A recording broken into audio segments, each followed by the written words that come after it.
Anda kembali lagi di UK SME Business Summit 2021 dan saatnya kami akan membacakan pertanyaan dari para audiens yang dari tadi sudah berdatangan masuk. Yang pertama saya akan langsung bacakan pertanyaan dari Dila dari BNI Wilayah 07, yakni pertanyaannya ditujukan kepada Bapak Desra, Duta Besar Indonesia untuk Inggris. Bagaimana nih cara mengetahui potensi-potensi market untuk UMKM yang masih terbuka pasarnya di Inggris dan juga seperti apa dan bagaimana cara menghubungkan antara penjual yang ada di Indonesia dan juga pembeli yang ada di Inggris. Silakan Pak Desra. Terima kasih Mbak Dila. Setiap saat, even bulan kita selalu punya review yang disebut tadi saya sebut sebagai market intelligence. Jadi apa yang dibutuhkan oleh market Inggris. Kami sangat membuka akses. Ada Pak Atase Perdagangan di KBRI London, ada juga dari tim ekonomi. Jadi silakan dikontak, bisa melalui sosial media, melalui hotline, ataupun termasuk Facebook dan Instagram. Jadi di situ ada potensi dan bisa didapatkan lebih detail. Mungkin saya jawabnya generik, tidak detail, tapi di situ ada. Yang kedua untuk mengkonekkan antara penjual dan pembeli dan UMKM, tentu saja secara rutin kami juga berkoordinasi dengan tim Kemlu. Di Kemlu itu ada tim percepatan pemulihan ekonomi, itu juga menjadi jangkar, menjadi yang menghubungkan dengan domestic market ataupun pelaku di dalam negeri termasuk UMKM. Jadi nggak sulit kok, memang blessing in disguise ya. Jadi apa blessing in disguise itu kayak di tengah COVID ini ternyata kita harus berkreasi, berinovasi, ternyata untuk mengetahui potensi market dan untuk jualan ke Inggris tidak harus bertemu secara fisik. Jadi ayo kalau memang ada yang berminat, dengan senang hati nanti dengan Bu Enggi kita buat sesi khusus bagaimana UMKM Indonesia bisa masuk ke Inggris, dan tentu saja ada fasilitasi dari Pak Aji dari BNI Ketua Cabang BNI London. Kita adakan sesi khusus karena di sini juga waktunya tidak banyak. Jadi mengenai apakah dari segi kendalanya, kemudian juga bagaimana memenuhi standar yang diminta oleh Inggris dan segala macam. Jadi dengan senang hati Mbak Monika. Jadi saya tidak menjawab terlalu detail pertanyaan dari Mbak Dila, tapi ayo kita punya sesi khusus di mana kita bisa membahas secara tuntas bagaimana tantangan yang dihadapi oleh teman-teman UMKM di Indonesia dan juga bagaimana melihat potensi yang ada di sini dan bagaimana kita berstrategi untuk masuk ke sini. Tadi mengenai pertanyaan mengenai bumbu, betul. Bumbu, dan kemarin juga kami ada pertanyaan dari salah satu pelaku di sini, Pak, saya mau masuk ini, orang Inggris suka sekali nih bir bintang katanya, tapi kita harus importnya dari Belanda. Nah, ini yang harus kita lakukan terus. Memang seperti disampaikan tadi, Inggris sangat agresif, jadi kita juga akan mengurangi ketergantungan dari hub Belanda. Memang tantangannya adalah cost-nya ya. Kalau langsung dari Indonesia ke Inggris, ini kan cost ya mengenai kargo, transportasi yang harus dihitung. Sementara kalau Belanda kan sudah lebih established. Begitu Mbak Monika. Oke, berarti channel-channelnya terbuka begitu ya Pak Desra dan juga pastinya KBRI London ini siap begitu ya untuk membantu para UMKM kita untuk bisa masuk ke pasar Inggris. Terima kasih sekali Pak Desra. Dan selanjutnya kita akan bacakan pertanyaan yang kedua, yakni dari Ayu dari Canggu Co Bali. Dan pertanyaannya adalah singkat, katanya para eksportir produk-produk kerajinan asli Indonesia memiliki kendala dalam pengiriman barang ke luar negeri, yakni pengiriman yang melambung tinggi. Nah, mengakibatkan banyaknya cancel dari buyer luar negeri. Nah, lantas solusi apa nih dari Bapak dan Ibu atau mungkin bantuannya sehingga kita bisa lebih bersaing dengan China yang pengiriman produknya sangat murah? Dan pertanyaan ini ditujukan kepada Ibu Enji. Silakan Ibu Enji. Ya, mungkin untuk pertanyaan tadi itu berkaitan dengan dokumentasi ekspor impor ya, dan tata cara bagaimana mengekspor barang dari Indonesia ke Inggris yang mungkin itu di luar wilayah saya ya Mbak ya, karena itu kan banyak policy government to government policy yang memang kami juga merasakan itu kadang-kadang sangat berbelit dan membuat harga di tempat tujuan itu tidak bersaing. Jadi memang kami dari ISMA UK itu memohon agar pemerintah tolong bantu kami agar ketika kami mempromosikan produk barang jasa atau service dari Indonesia itu dengan catatan bahwa barang-barang ini belum begitu dikenal oleh grassroots, maka kami mohon diberi dukungannya untuk bisa bersaing dalam harga gitu Pak, Mbak Monica. Jadi mungkin kendala-kendala ekspor impor itu lebih bisa dijawab oleh Pak Dubes kali ya Mbak Monica ya, bukan saya. Terima Oke, kasih. baik. Ya, terkait dengan Kalau tantangan boleh, ini, Mbak Pak Monica. Desra, terkait dengan biaya pengiriman yang katanya mahal dan akhirnya membuat para buyer itu cancel, begitu ya. Mungkin ada solusi-solusi yang ditawarkan dari KBRI London sendiri, Pak Desra? Ya, betul sekali. Mungkin pertanyaan bukan ke Bu Egi, tapi lebih ke saya ya, Bu Egi ya. Mbak Monica, memang dalam konteks pergerakan barang, ini kan ada global supply chain ya, dan ini memerlukan transportasi melalui kargo. Diakui bahwa dampak dari COVID adalah mengganggu pergerakan global supply chain termasuk kargonya ya. Dan harganya saya akui luar biasa, bahkan kargo saya pribadi pun mulai Desember sampai sekarang belum datang dan harganya bisa meningkat sampai 20 kali ya. Jadi kalau biasanya misalkan 1.000 bisa menjadi 20.000, itu luar biasa pasti bebannya kepada teman-teman UMKM. Jadi ini kendala yang memang dihadapi oleh seluruh dunia dan bahkan termasuk Indonesia. Saya belum bisa memberikan jawaban terhadap pertanyaan Bu Ayu, tetapi saya sudah mengingatkan teman-teman di Jakarta, ayo kita cari sama-sama solusinya. Karena ini akan mengganggu tentu saja pergerakan yang tadi disebutkan oleh Bu Ayu, ekspor barang-barang kita ke Inggris termasuk juga cancellation. Tidak hanya dalam konteks pemerintah, saya tahu pemerintah di pusat juga sedang berupaya untuk mengatasi ini. Kami juga lakukan adalah dalam konteks internasional. Di London itu ada namanya International Maritime Organization. Kami angkat isu mengenai kargo ini karena kami juga pikirkan dan kami juga melihat ada indikasi ini ada permainan juga nih, kargo kalau meningkat harganya masih masuk akal sesuai dengan fakta ya oke lah kita bisa paham itu karena memang kebutuhan supply-nya kurang, demand-nya tinggi, otomatis harganya akan tinggi. Tapi yes, the government, not only the government of Indonesia, tapi governments, jadi pemerintah-pemerintah di seluruh dunia juga harus melakukan sesuatu and we are doing it.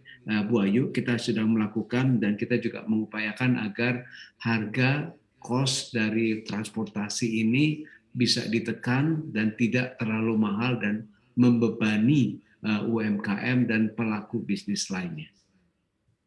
Oke, baik. Pak Desra dan juga Ibu Enji, ini sepertinya banyak sekali UMKM-UMKM kita yang ada di Indonesia saat ini yang ingin masuk ke pasar global, khususnya pasar UK, begitu ya. Karena memang pertanyaan selanjutnya ini adalah dari Mas Cahyo yang bertanya seperti ini, apakah ada sistem informasi tersendiri untuk melihat peluang bisnis untuk UMKM melebarkan sayapnya ke London? Nah, seperti apa jenis barang dan jasa apa yang potensi dijual di sana dengan berkolaborasi dengan teman-teman UMKM yang sudah ada di London saat ini. Mungkin pertanyaan ini saya tujukan kepada Pak Desra terlebih dahulu. Ya, Pak Cahyo, terima kasih pertanyaannya. Pertama mungkin kalau ada isu kendala keingintahuan mengenai ekspor ke Inggris, saya juga bisa diakses di Instagram saya dengan senang hati. DM itu selalu saya jawab, apalagi untuk kepentingan bersama, untuk kepentingan kita. Di sosial media KBRI juga silakan diakses. Saya pastikan, saya jamin akan dijawab. Nah, untuk menjawab pertanyaan Pak Cahyo, mungkin saya lebih kembali lagi dengan pertanyaan Bu Dila lagi. Kita tidak menjawab terlalu detail, tapi nanti ayo dengan senang hati, kalau memang perlu minggu depan, ayo kita adakan sesi khusus, mumpung Bu Enggi juga ada di sini. Ini Bu Enggi juga sangat murah berbagi informasi teman-teman di ISME ini. Jadi ayo kita bahas sama-sama mengenai potensinya, kemudian juga labelingnya, kemudian mengenai persyaratannya, termasuk juga kargo shippingnya, dan juga bagaimana peraturan import yang ada di Inggris. Jadi daripada saya menjawab, tapi ayo kita langkah konkretnya ke depan apa? Karena jawaban saya pasti belum akan memuaskan, tapi saya akan memberikan jawaban yang lebih komprehensif dengan punya sesi khusus membahas dan bertemu dengan UMKM Indonesia, dan saya yakin teman-teman di BNI, Pak Aji dan teman-teman di BNI cabang London juga akan membantu kami, dan kami tahu juga BNI punya cabang di Indonesia, banyak kota. Ayo kita manfaatkan networking yang ada seperti ini. Oke, berarti akan ada lebih lanjut lagi begitu ya Pak, terkait dengan diskusi-diskusi ke depannya untuk bisa membawa para UMKM kita untuk masuk ke pasar UK. Terima kasih sekali Pak Desra. Selanjutnya saya ingin ke Bu Enji. Tadi juga ditanyakan terkait dengan kolaborasi antara UMKM yang ada di Inggris dan juga di Indonesia. Nah, mungkin pertanyaannya apakah sudah ada kolaborasinya saat ini, dan juga mungkin untuk strategi-strategi ke depannya untuk semakin menguatkan lagi kolaborasi ini, Ibu Enji? Ada Mbak, jadi gini, memang ISMA UK ini kan baru kurang lebih 6 bulan ya, tetapi kita memang mempunyai beberapa program jangka pendek, jangka menengah, dan jangka panjang. Jadi untuk kolaborasi dengan UMKM Indonesia dan UMKM di UK ini termasuk program kami yang program jangka panjang ya Mbak ya. Jadi nanti di medsos kami itu, di jejaring medsos kami memang menyiapkan platform untuk teman-teman UMKM di Indonesia untuk mempromosikan barangnya di sana. Tetapi dengan catatan Mbak, jadi teman-teman yang sudah mempromosikan barang-barangnya di medsos kami itu adalah teman-teman yang sudah siap. Dalam arti dari segi dokumentasinya mereka sudah siap, dari segi pengetahuannya untuk mengirimkan barang ke Inggris sudah siap. Contohnya gini Mbak, kalau mengirim barang makanan jadi itu di belakangnya itu harus ada nutrition facts-nya, dan ingredients-nya itu harus jelas dalam bahasa Inggris. Dan itu ada standar-standar tertentu yang nanti tentunya akan kami share kepada teman-teman yang memerlukan. Kemudian yang kedua, barang-barang itu harus mampu sustainable. Jadi misalnya dikirim barang pertama oleh misalnya customer, melihat barangnya senang, dokumentasinya oke, dikirim ke Inggris misalnya ya. Pengiriman pertama oke, hebat, bagus. Nah biasanya nih Mbak, yang pengiriman kedua, ketiga, either produknya menurun atau mereka tidak bisa memenuhi kapasitasnya gitu ya. Jadi ini yang memang perlu dipikirkan oleh mungkin menteri-menteri pemerintah kita atau yang di bawah UKM-UKM di bawah binaan, itu bagaimana menjaga kualitas produknya dari UMKM itu tersebut gitu ya. Jadi kita memang ada platform itu, dan kita sangat terbuka Mbak untuk tanya jawab, karena kita juga bagian dari UMKM Indonesia ya, tapi tempatnya saja yang berbeda, dan kita merasakan memang ini tantangan yang sangat besar. Jadi bisa kita dihubungin melalui website ISMA UK atau hello@isma UK.